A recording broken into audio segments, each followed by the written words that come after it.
Hello friends, welcome back to my channel. तो friends, मैं आज आपको बताने वाली हूँ हिंदी पैडागॉजी सेक्शन के टैग वर्ड्स। ठीक है, हिंदी पैडागॉजी के आपके जो जो टैग वर्ड्स हैं आज हम यहाँ सारे डिस्कस करने वाले हैं। और फ्रेंड्स, आप सभी को पता है कि आपके सीटेड एग्जाम में आपका टाइम मैनेजमेंट जो है बहुत ज्यादा इंपॉर्टेंट है। चाहे कोई भी एग्जाम हो, टाइम मैनेजमेंट आपके लिए बहुत ज्यादा इंपॉर्टेंट वर्ड है। आप लेकिन हिंदी जो आपकी हिंदी वगैरह है उसमें पैडागॉजी वगैरह में 15 आपके क्वेश्चन आएंगे 15 नंबर के। ठीक है, तो आप उसमें अपना दिमाग का यूज करके, टैग वर्ड का यूज करके आसानी से जो है क्वेश्चन, जो 4 ऑप्शन होते हैं क्वेश्चन के, उसको एलिमिनेट कर सकते हैं और आप अपना सही आंसर पा सकते हैं। ठीक है, तो चलिए स्टार्ट करते हैं आज के टैग वर्ड्स। तो हमारा पहला टैग वर्ड है जो कि पॉजिटिव टैग वर्ड है। पहले हम सारे पॉजिटिव देखेंगे और फिर नेगेटिव देखेंगे। तो पहला पॉजिटिव टैग वर्ड है आपका भाषा प्रयोग के अवसर। बच्चे को आपको उस भाषा प्रयोग यानी कि लैंग्वेज यूज के क्या करने हैं, उसको अवसर प्रदान करने हैं ताकि वो भाषा का प्रयोग कक्षा में कर पाए। ठीक, उसको अवसर प्रदान करना है। सेकंड है प्रोत्साहित करना।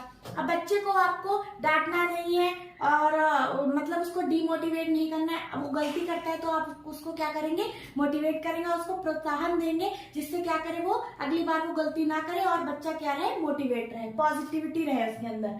सेकंड क्या है, भाषा अर्जन को आपको क्या बनाना है, सहज और स्वाभाविक।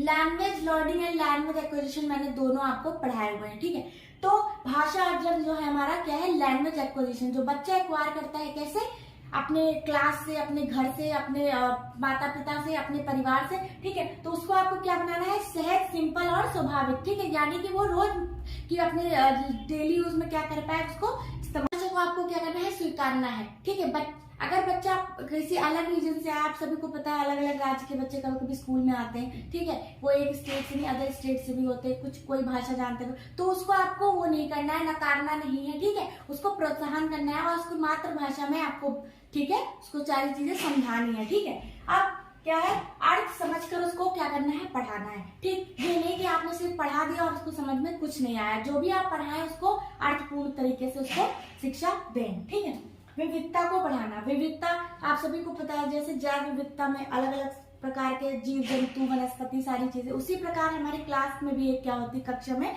विविधता होती है। ठीक, कक्षा में भी एक प्रकार की विविधता पाई जाती है। जैसे अलग अलग रीजन के, अलग अलग देश के, अलग अलग भाषा के, अलग अलग परिवार के बच्चे होते हैं, तो सबको आपको क्या करना है, एक समान देखना है, किसी भी बच्चे को आपको नकारना नहीं है।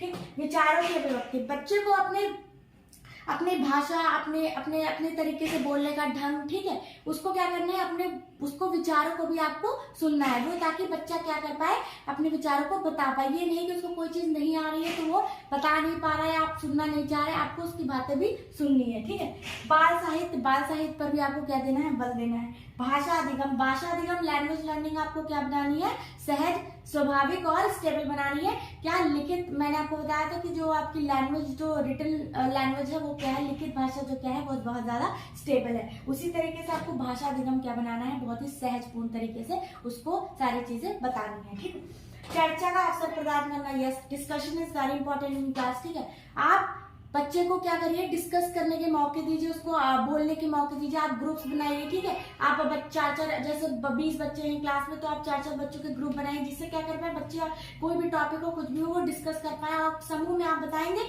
तो बच्चे को ज्यादा अच्छे से समझ में आएगा। वो अपने दूसरे टीम मेंबर्स के साथ, बच्चों के साथ रहेगा ग्रुप में बना के, तो चीजों को अच्छे से समझेगा। ठीक है, अब श्रव्य दृश्य सामग्री। ठीक, श्रव्य दृश्य सामग्री होती है यानी कि जिससे सुनाई भी दे और देख भी पाए। तो आपको क्लास में चार्ट्स का, वीडियो का और प्रोजेक्टर्स वगैरह का सारी चीजें यूज करके पढ़ाना है बच्चे को, जिससे क्या करे, बच्चे के दिमाग में जो ज्ञान हो वो स्थायी और स्टेबल हो। ठीक है, अब आते हैं negative tag words. Negative tag words आपके हैं, पुस्तकीय ज्ञान पर बल देना। ठीक, पुस्तक तो पढ़ा दिया आपने, पाठ 1 पढ़ा दिया, बट अब उसको आप बाहरी ज्ञान से जोड़ेंगे। ठीक, प्रैक्टिकल आप उसको सारी चीजें बताएंगे, तब वो क्या करेगा, समझ पाएगा, अन्यथा वो क्या नहीं समझ पाएगा, वो चीजों को क्या करेगा, भूल जाएगा।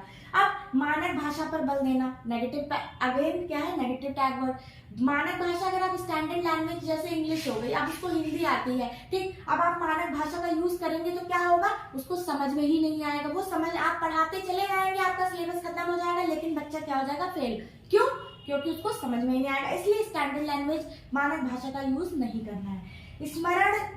स्मरण करना, याद करना, रटना, इस पर बल नहीं देना है। बच्चे को क्या करना है, करके सीखने पे बल देना है। बच्चा कोई भी आपका जैसे साइंस से रिलेटेड एक्टिविटी है तो बच्चा क्या करे, उसको प्रैक्टिकल करवाइए, सारी चीजें करवाइए, जिससे क्या है उसका ज्ञान क्या रहे, स्टेबल रहे, उसकी नॉलेज स्टेबल रहे। ठीक, रटना रटाना नहीं है, केवल ही मात्र ही सिर्फ। अगर आपको एक क्वेश्चन में दिखे ये वाले वर्ड्स केवल ही मात्र ही सिर्फ, तो आपको क्या करना है, इनको ऑप्शंस को क्या करना है, एलिमिनेट कर देना है। ग्रेडिंग रैंकिंग करना बच्चे की कि ये बच्चा अच्छा है, खराब है, पढ़ने में ऐसा आपको कुछ नहीं करना है। सब बच्चे को एक समान क्या करना है, देखना है और एक प्रकार ही सबको ज्ञान देना है। ठीक, दंडित करना, अगेन नेगेटिव, आपको पनिशमेंट नहीं देनी है, आपको पता ही है।